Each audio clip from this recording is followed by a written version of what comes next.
There's no clear benefit going any harder than 3 reps shy of failure, what we call 3 reps in reserve, 3 RIR. I don't think so.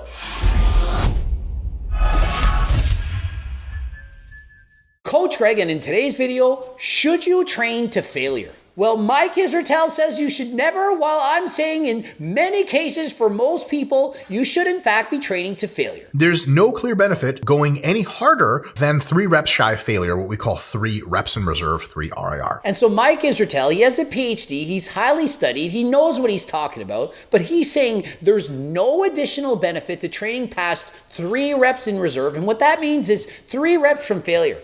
And so you're doing a set of bench press and you could get 10 reps and you stop at 7.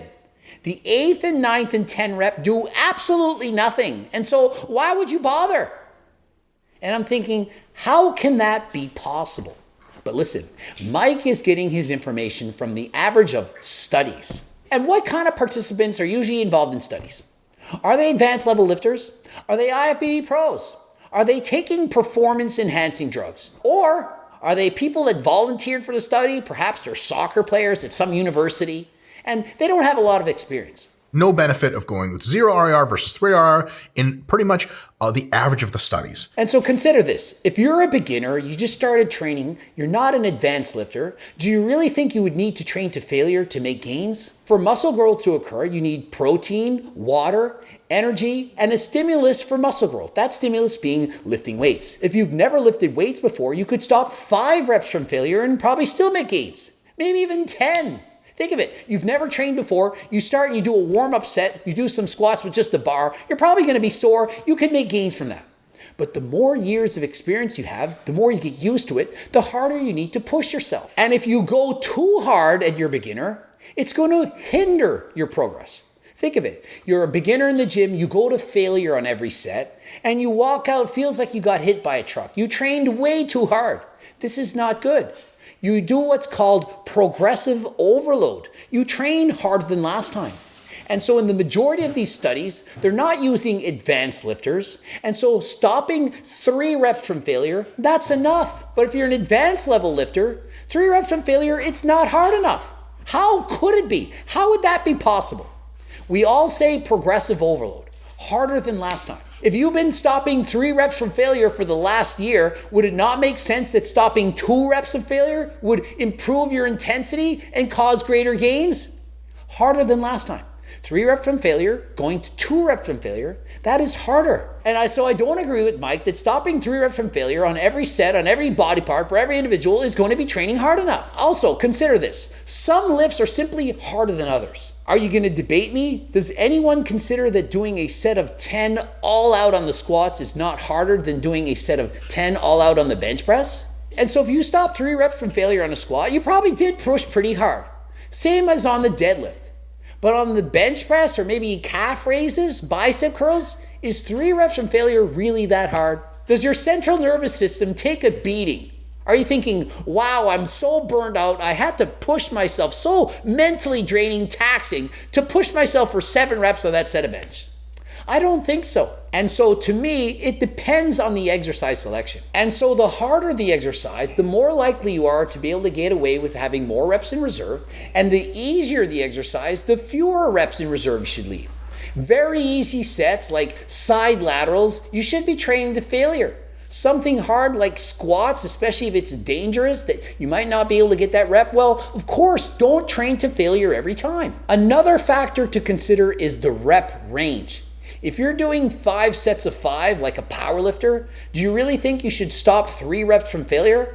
In comparison, if you're doing 5 sets of 20, 3 reps of failure in comparison when you're doing a set of 20 squats, that is very hard. It's harder than last time. You're stopping 3 reps from failure, that's almost as much as you could do anyway. But if you're doing a set of 5 and you stop at 2, that's easy. You could have done 5. 3 reps in reserve. Imagine you take a set you could do 4 reps with and you do it once. Yep, 3 reps in reserve. No benefit to going harder.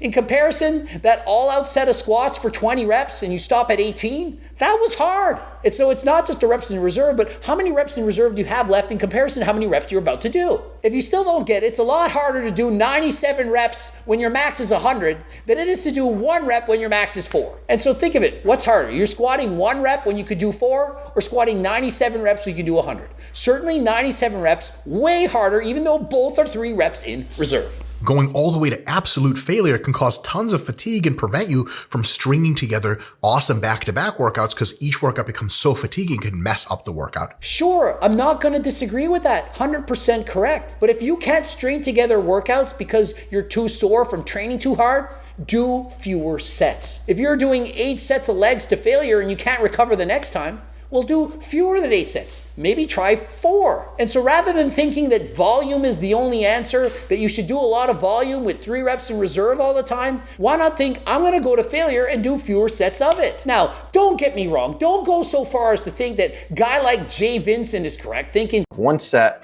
versus 3 sets performed to failure, and they're equally effective.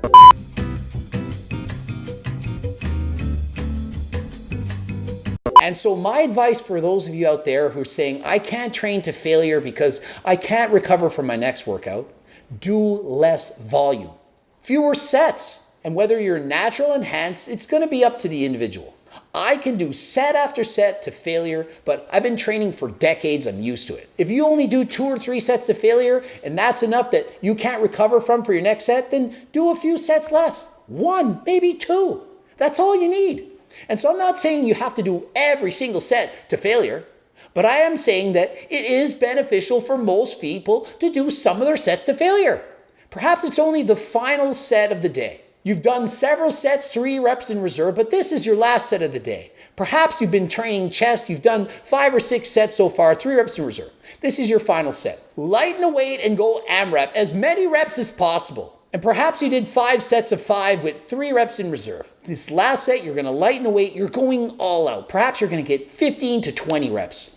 Not only is that going to keep your body guessing, you're going to increase time under tension, increase the metabolic stress, and it's going to progressive overload your body into getting more gains. This ensures that every single workout, you are in fact pushing yourself to your limits. And this doesn't just apply to lifting weights, it can apply to cardio as well. No matter what bike race I'm doing, whether the pace was slow or whether it was fast, at the end in the sprint, I'm going all out, giving it 100% to win that race. And so even if the race was easy the whole time, we're joyride. It's a slow pace. I'm still killing myself, going harder than last time, going as many reps as possible in that last set to completely tax my system, and then I'm going to recover for the next time. Now, if you're a beginner, I don't think you should do this. I don't think you should train to failure. But if you're at the intermediate and or advanced level, you most certainly can benefit from doing some of your sets, at least, to failure. However, you don't want to really think you're training 3 reps in reserve, but you're really just lying to yourself. You've never been to true failure. You could be 7 or 8 reps in reserve. The research shows that people are really bad at estimating and sometimes really cut themselves too much slack. So there's actually a really good approach that we can use between these two. And so Mike says, listen, a lot of the problems occur because when you tell someone to stop 3 reps in reserve, what they're really doing is stopping 7 or 8 reps in reserve. And this is proven by studies. You tell people to stop 3 reps in reserve and they're actually leaving 5, 6, 7, 8 reps on the table. People don't know how hard they're training. And so unless you practice and you don't know what you're doing, the best advice is to train harder than you think. If you think you only have 3 reps in reserve, you probably have more. The vast majority of people in the gyms are simply not training hard enough. And so my advice, train harder than you think. And how hard should that be? Harder than last time. Whatever you did last time, train a little bit harder than that. It's so much easier. We can talk all day, argue back and forth. Is it 3 IR, 5 IR, 1 IR? How many sets of that? What amount of volume? How hard should we push? Did you in fact push hard enough? That set of 3 IR looked like 4 IR. It's not enough. You said you were only going to do 3 IR, but you really only had 2. The debate would never end, but this is what is simple. Train as hard as you can. And if the next day you're sore, you can't walk, you're not recovered, well, you push too hard.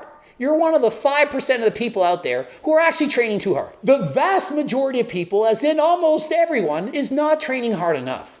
And so if you're a betting man, bet on you're not training hard enough. Train harder. If you train harder and you can't recover, you train too hard. Back off. Train easier than last time. You're one of the few, the rare 5%ers of the world who are training too hard. You get to back off. Everyone else, try to train harder. If you go by that rule, if you try to train harder than last time every time, you are going to succeed. You have way more opportunities to grow. You're more likely going to be training as hard as you should be. And if you're not, train harder than that. Keep training harder than last time. If you continue to train harder, you're guaranteeing progressive overload, and eventually you're going to train hard enough. And if you push too far, your body pushes you back, well, back off. Do a deload. Take a day off. It's okay. You earned it.